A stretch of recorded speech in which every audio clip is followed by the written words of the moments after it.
Hello everyone, welcome to this Sims 3 video. So today I thought we'd look through some of my old houses, most of them ones that I built before YouTube, and hopefully you can learn some lessons from some really strange decisions I made when I built these houses. So yeah, I was looking through some of my old houses a few days ago and I was like, these are pretty bad. So how about I just go through them and show you what not to do when building a Sims house. So hopefully you can learn some lessons from my past builds. So this house here is the largest house I've ever made in The Sims 3. I made this house, I think, 1 or 2 years before I started making videos. Not only is it the largest house I've ever built by far, and also, it's a little laggy too with this lot because there's so much going on here. Also, you can see it's 852,383 simoleons, so very expensive as well. Probably the most expensive lot ever made. Now, the lesson I think to be learned from this one is scale and proportion. This house is way too big, and well, you can just see from the outside, it's really excessive. Especially like just look here. This is the front door. Like the amount of stairs going up to the front door is ridiculous. I would not recommend doing that. And you can see it's like a weird downstairs door there. But let's see inside. I think the inside is really where there are some lessons to be learned. Just looking at this floor plan here for the first floor, you can immediately see some things that are a bit absurd, and that's the size of these rooms. So like the living room, for example, is ridiculously large. And so is the dining room. When I'm combining like two of these,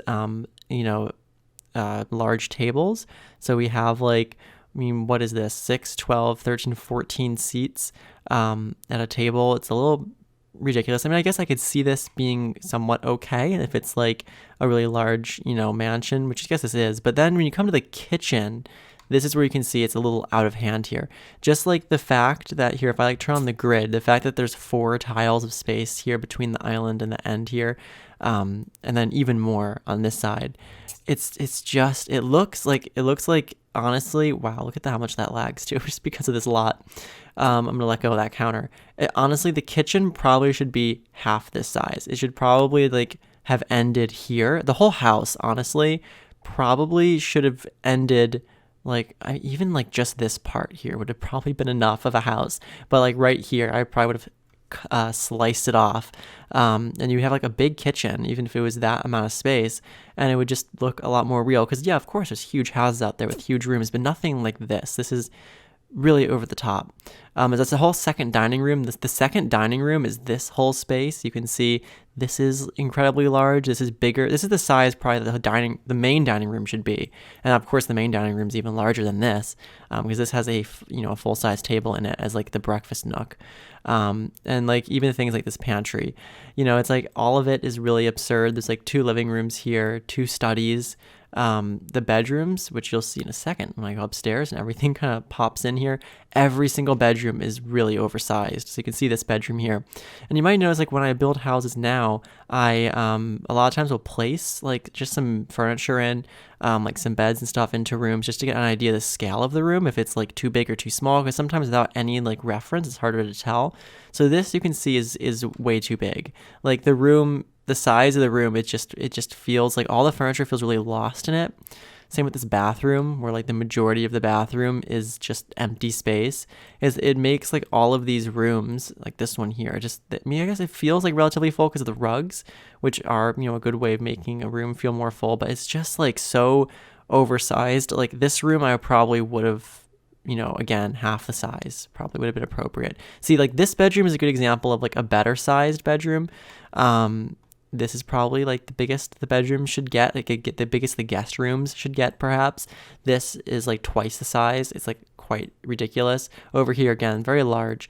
This is another pretty good sized bedroom for a mansion, But yeah, a lot of these rooms are really, really crazy. Also, you may note there's a pool on the roof, which is an interesting choice. I guess that's something kind of interesting to do. So I'm not going to say not to do that, but it does mean that it's a very strange area here on this level, because you have the pool there. But yeah, it is just a lot of just oversized things. Actually, the basement is another good example of this. So down here, The gym is also, I would say, oversized. You can see how much empty room there is. The fact I like put 2 treadmills and 2 weights machines in to fill the space. It does have an indoor pool, which I guess that's fine. This bathroom is, again, a little excessive. It's just like, yeah, it's like you can build like a really nice mansion, that's very luxurious and very large without going too far. And I feel like a lot of people, like especially when they start building, like are prone to, making everything too big, which is like what I did for sure. And I think you're going to see that's a common theme throughout a lot of these houses is that they're just too big. But yeah, we're going to move on to another one. And I can show you some more things on that house as well. All right. So this house is another quite interesting one. So as you can see here, it's also quite a large house, also quite an expensive one. But I think the main points here are less about the size of rooms and like things being out of scale, but more about smaller details, especially on the outside. So the landscaping, I think, is probably the biggest lesson to be learned from this house. So as you can see here, the garage is right here. There's the garage door, but there's no way that a car could make it through here because I literally just connected it to the front walkway. So yeah, if you're gonna put a garage in, I'd recommend you making it so that it looks like the garage, could have a car go into it. So say like if I remove this fencing here and if I put in, I don't know, like some of this terrain paint, this, already just helps a lot. With how it looks like a car could get in. It's still kind of a weird angle, but, just doing things like that. Also, just the way that all these flowers are placed so, like, in such a pattern, and then, like, with this white border, and you can see it goes all the way around the house, down the side here, all the way around the pool, all the way around the back here. You can definitely tell this is like, if you've seen like my house builds that I've been doing more recently, this is definitely not the style that I build in now, especially when it comes to landscaping. Yeah, so like, again, like I'll just take this tree cluster, say for example, just like removing that fencing immediately helps a lot, but then not having like everything like a perfect like little cluster here helps a lot as well. So just like pulling things away. It's like way too many of these purple flowers, by the way. Oh my goodness, there's so many flowers in here. But like having things move, I don't have move objects on, so actually that's a good tip if you don't know.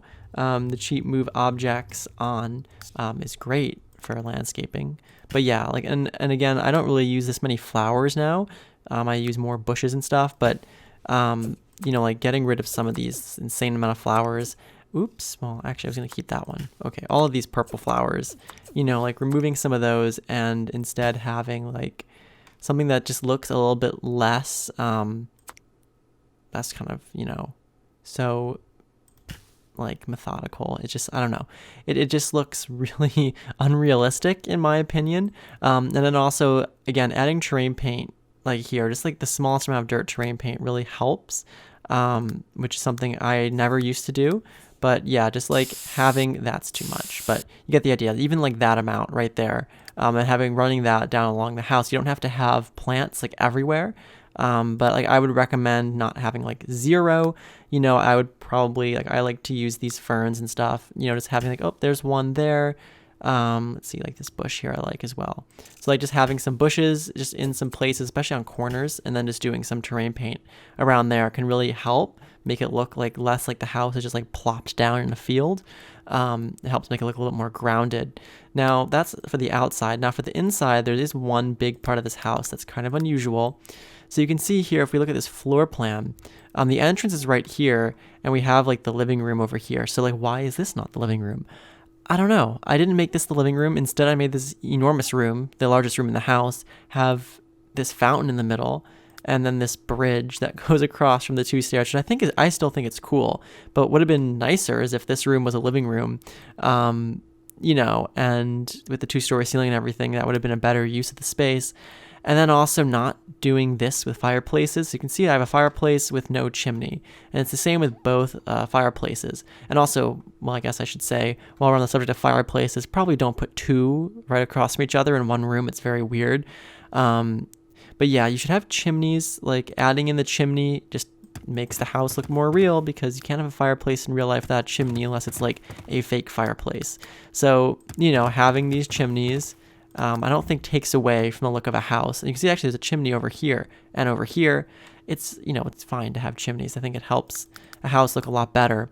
So like not deleting that. And, if you're wondering how I did delete the chimney from the fireplace, that's move objects as well. Lets you grab the fireplace chimney and delete it. I use that to kind of move it around if I need to, but I never remove it entirely because I think that, is an important part of realism. So you can see over here with this fireplace, it has the chimney, which I think is a lot better. So yeah, I mean, this area, I would say just, when you're looking at the floor plan of this house, don't make this floor plan so weird because this is just a weird, unrealistic floor plan. Like you'd walk in probably and expect this to be the living room. And then it would make sense to come in here and have the kitchen and dining room. I don't really know what all this random space would be in that, scenario, but that would make more sense. If this area maybe could be the dining room, this area maybe could be the kitchen. Though I would caution against making these, rooms so big in that sense. But yeah, so, just paying attention to the floor plan. I would say like upstairs, especially these rooms are like a fine size, like these are probably, these are good sizes for rooms. It makes sense. The furniture makes sense, but, just like making just not such weird spaces and also, making sure the landscaping, is a little bit more realistic. I mean, of course, you can have like really manicured landscaping as well, because, obviously some places have that, but I would caution against doing all this like trimming with this fence, like everywhere, I think that there's a degree to which you can use it, but I think, a house like this shows that it can definitely be overused. And I know that like when I started building houses, or like at least in the first few years, I really overused those little trimming walls or like little trimming fences. And also like roof pitches too. This house is just a weird amount of roof pitches. So you can see here, if we look at the side of the garage, there's this really steep part, then it gets shallow, and then it's like shallow all the way down. But then like you look at this side and we have this roof is all shallow and this roof is steep. Like these are, I would say, not like, these are just kind of weird. Just the way that the roof is done here is just really strange. And yeah, you can see on this side here, like having these like all these like weird angles and like extra bits. I would simplify the shape of this house if I were to do it again. Again, if we look at the floor plan here, it could be for sure more simple. And it actually is relatively simple. I don't know why the roof is just really weird on this house. So, trying to like make the roof out of the least amount of pieces possible is always better. And I think this house, it's a little overcomplicated. But anyway, let's move on to the next house and we can look at a few more things there. All right. So this house, I don't even know like what to classify this as. I think it's just a big train wreck of a lot of different issues. But this is a modern house I built quite a while ago, well before my YouTube channel. And I think that there's a lot of lessons to be learned from this one. First and foremost, this landscaping right here. Yeah, it's like a little weird. The flowers just really randomly placed. The terrain paint on this pond, I would definitely suggest, making sure that you transition a little better, just between stuff and not just like, go with like the hardest intensity here and just, block it in. Like really try to like, refine like transitions between dirt and grass or dirt, grass and sand, etc. Also this bridge is kind of crusty. I would have probably now made a bridge out of foundation that actually went over, if I wanted to have a pond or something like this, it would look a little bit better. Again, you can see it's like hit and miss. Like this tree for some reason has terrain paint under it, but then this one doesn't. These flowers and stuff aren't like on the dirt. They're just in the grass.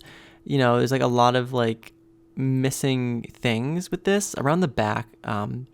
Well, here you can see this flower situation is not really ideal. I wouldn't recommend bordering things with flowers like this without any dirt terrain paint or anything. Like, make it look a little bit more natural. I think in general, only like I think certain circumstances will warrant, just like a very like, outlined effect like this. And I'd also probably recommend using terrain paint instead of floor tiles, because you get this like really harsh transition here, whereas the terrain paint is a little softer. and you can like do a little bit of dirt edging and it makes it look a little bit nicer, especially depending on which terrain paint you use. Now, the outside of this house, I do have some things to note about this as well. Like this here is really a strange sort of area, but I guess it could work if maybe this part protruded only like one block. I think this is too far. So I probably would actually have brought this wall out to there. I think that would help make this, like if I brought this out to there, say, I think that would help make this look a little bit less like strange. Also, like, I don't know what's happening with this chimney setup. I believe it's because there's an outdoor fireplace here and then probably another fireplace.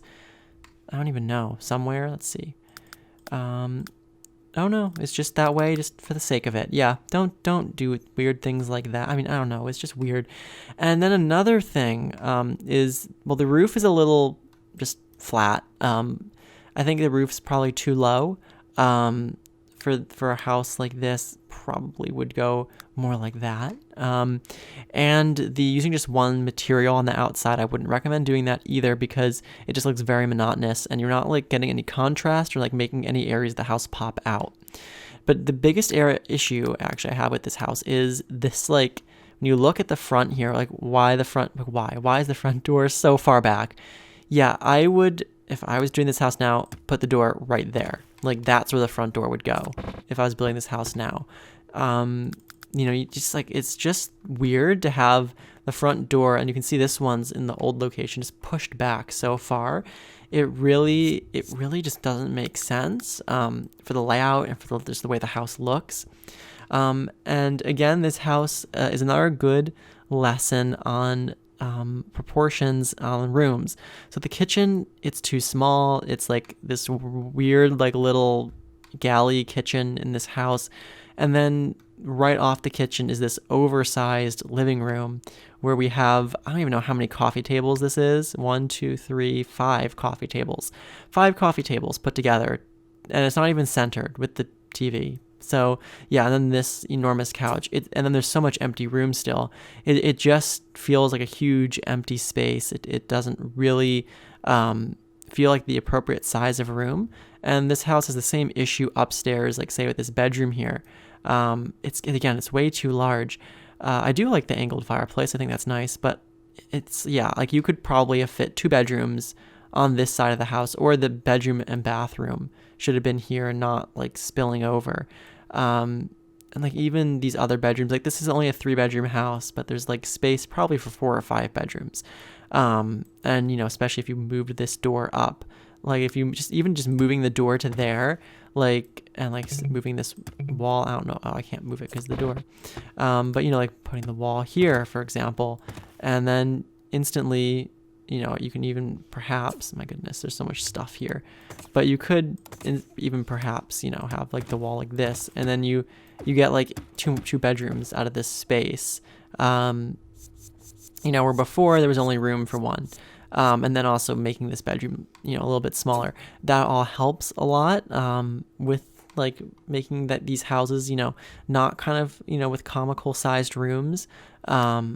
And also just like with weird oddities to them, just like kind of keeping in mind like proportions and, just like the size of rooms, and also just like trying to work with getting contrast on the outside of the house, and just paying a little bit of attention to like landscaping. So yeah, this house, definitely not one of my finest pieces of work here. But yeah, a lot to learn from. We have a couple more to go on to, so let's head on over to those ones. Alrighty, so this house is a really old one. I think this is probably the oldest house that we've looked at thus far. And this one, again, I'm going to sound like a broken record probably throughout this whole video, but again, it's down to landscaping and proportions. So yeah, look at this. Look at this flower fest we have going on here. I was really into the flowers, if you can't tell already from the other houses we looked at. The one bonus point I'll give myself here is I didn't use the trim around there. I didn't overuse that. But yeah, way too many flowers. Just never go too overboard on the flowers, especially just to this degree. Bushes and ferns are your friend, mixed in responsibly with flowers. So yeah, just way too much flowers all the way around the back. I kept the theme going. I really committed, but it's a little bit too much, I would say. Otherwise, on the outside, I wouldn't recommend using deck, like wood floors, like right on the ground. But, otherwise it's fine, I guess. Just, the flowers are a little much. The house is like a little flat-sided, it's not like it's kind of just a giant box, which boxes are fine, I think, to start out with as your basic shape, but then, pulling things out of them like this, I think is probably, good if I had kept doing that more, if I added like a bay window on the side here or something, or some sort of chimney, just anything to like break up, the shape of it, like something like this, for example, is a good way of like breaking up just a box. This box is also a little bit too big, as you'll see when we move into the inside here. Oh yes, so you might notice that some things look a little wonky, like there's no chairs at the dining table, and it's like this weird solid green color. That's because when I built this house, way back, and I think this is probably 2010, 2011, I used to use custom content, and I don't have that custom content anymore because I stopped doing that a long time ago. So, any of the houses that had it in there, it's just been replaced with like nothing. So that's why. So just, ignore that. But the size of this living room, again, I mean, what is the size of this room? Let's see. 1, 2, 3, 4, 5, 6, 7, 8 by 3, 6, 9, 10, 11. Yeah, 8 by 11. You could probably cut this room down like right here, even right here, almost in half, I would say. It's just too big. I would say that this is a great space to slice in half and use for a living room and a dining room. But naturally, the dining room is over here in another space the exact same size. So, it's a little bit too big. Also, why is the chimney missing? I keep the chimneys in. It helps, especially since the side of this house is so flat. But yeah, also the furnishings. You can probably just, realize that you shouldn't use these kinds of combinations together. So over here, the kitchen, comically small in a house that is as large as this, with these huge rooms, the kitchen is kind of hilariously small. In fact, I would say the house doesn't even necessarily need to be smaller. You know what? I'll do it right now. I'll improve the floor plan right here. Let's just get rid of this, horrifying stuff. Just all the furniture in this room can go. And then, you add a wall here, bam, here's your living room, here's your dining room, perfect. And then over here, we just don't have any of this stuff. And then, I don't know, like say this here, I don't even know what's this like sunken living room area, I would just get rid of and make a garage. But, study, sure. Kitchen, this can be a kitchen with an eat-in area, you're missing, I don't know, here's like a mud room, and here's like a bathroom, say, and you have your kitchen, like a little eat-in area. Already, this is a better floor plan. That makes a lot more sense, especially for a house like this. It's a colonial-style house. It's not going to have an open floor plan. So, just doing things like that, just splitting it up, making the rooms better sizes, all of that helps a lot. Upstairs here, this room is too big for sure. It has this weird wall in the middle to like separate it. I wouldn't recommend doing that. I would recommend making a separate room if you really want to create a wall somewhere. This is just a weird room. It's a little bit too big. Bathroom's also too big, as you can see. It's way too big. In fact, what would make more sense in this case, a wall here. Here's your master bathroom. And then this is another bedroom, because this is by far large enough to be a bedroom, as I will show you now. If you get rid of all this stuff and get a bed, which disappeared. Look at that. Definitely big enough. I'd probably put the bed there. Easily big enough to be a bedroom. So, and this bedroom is kind of big. But yeah, there's your bathroom. Here's your master bedroom. There's a bedroom. I have an office here, and what's really weird about why? I don't know. I can't explain my mind when I was a child, but this whole, just everything happening here is just really kind of crazy. The laundry room, this is a bathroom with a shower and a laundry room, which is weird, but, just why? Just move it like this. I wasn't planning on going through and changing all the floor plans of these houses, but here you go. Bam, instantly improved right there. That's just all you need to do. So, just with a lot of these things, just room sizes, there's no reason, for this bathroom here, if I put it back the way it was, to be this shape and size, just to avoid awkwardness as much as you can, awkward walls and things like that, especially in a house. This house, is a huge rectangle. It's a huge box. The floor plan should be relatively simple for a house like this because there's no weird geometry anywhere as it is. So like, don't make it more complicated by creating weird, awkward spaces like this. Just try to make it as simple as you possibly can. That's always usually the best way of going about it. Just simple shapes.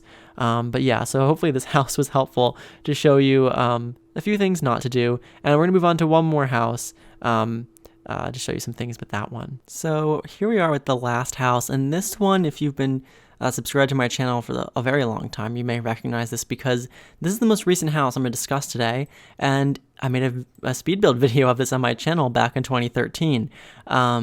So yeah, but here I am, here to roast myself and tell you everything that's wrong with this house because, as you can probably tell by looking at it, it's very strange looking. The landscaping here is a little bit better. Like there's no weird fences. It's a little bit more organic, but still way too many flowers. Like just like this line of flowers, all these white flowers everywhere is a lot to handle. Yeah, it's just, again, too many flowers. I would encourage a mix of flowers and bushes. Here I have like one bush in the corner there. So certainly a little bit of an issue there. It continues based around the whole house. I would say the back looks fine. Like this part of the house, I would say looks okay. The main issue is the front here. And again, plants on the roof, I think, can work. But the issue here is there's so much wasted space here. There's this like bizarre part that comes forward. It's a very modern house, as you can tell, with all the trellises and stuff.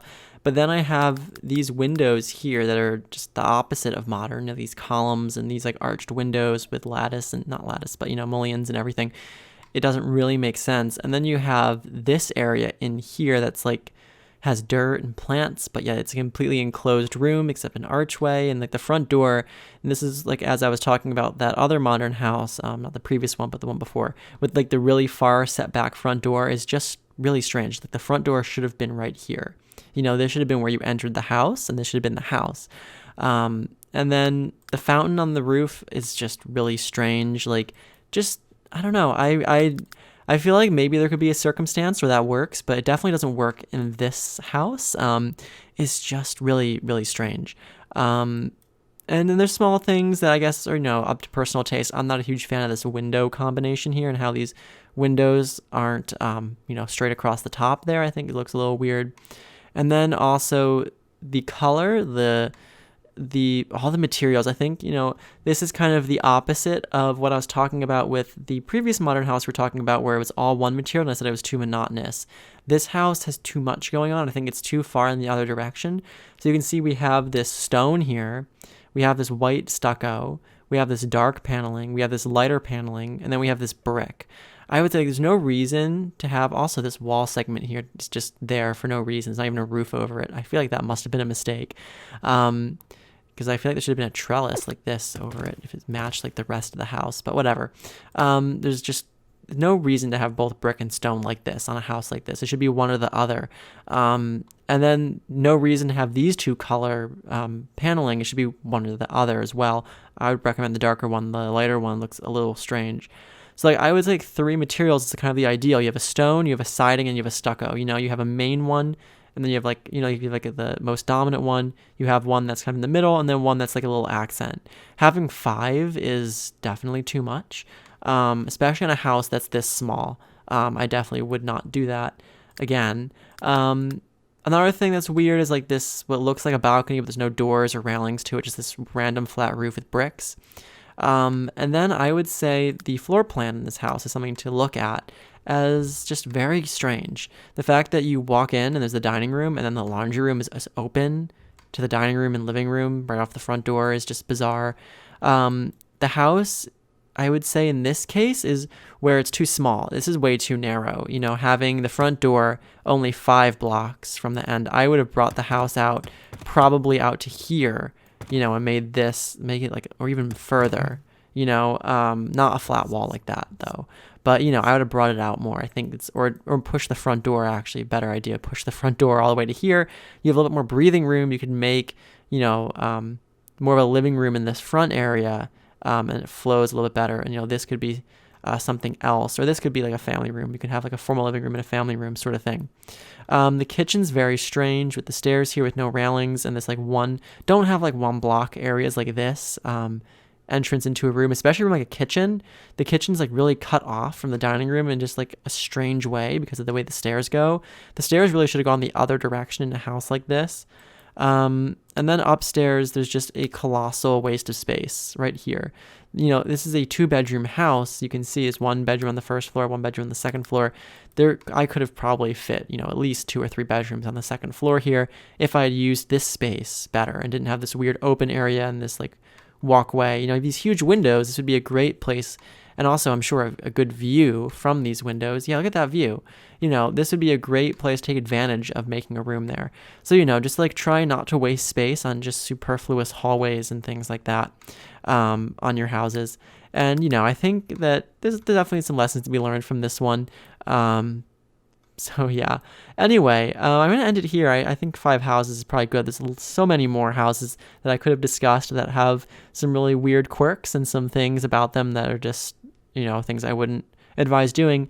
This is more of like a self-roast of like questioning why I did these things. And why I did these things is just because you learn things as you continue to build, and that's like kind of the beauty of it. As you keep making houses, like you try different things and you see what works and what doesn't. But hopefully this video showed you some of the strange things that I've done in the past, and shows you some of the things to avoid doing if you're starting out with building. I know this wasn't like a tutorial per se, it was just more of like show and tell, I guess.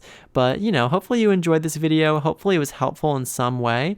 And yeah, so that's basically all I have for you today. I hope you enjoyed. If you did enjoy and if it was helpful, please consider subscribing and liking. Leave a comment with any feedback. And yeah, I hope to see you next time. And I hope that you all have a great day.